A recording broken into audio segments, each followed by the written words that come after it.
Bend chain nose pliers to make it nice and tight and cut the excess wire.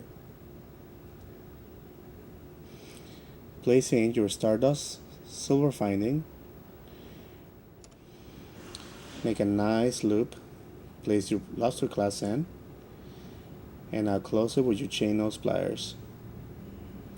Always use your hands to help yourself, and bend it down now with your round nose pliers.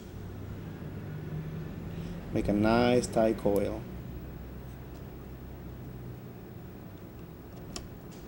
Make a nice tight coil. Grab your cutters and cut excess wire. Always use your chain nose pliers to make it nice and tight.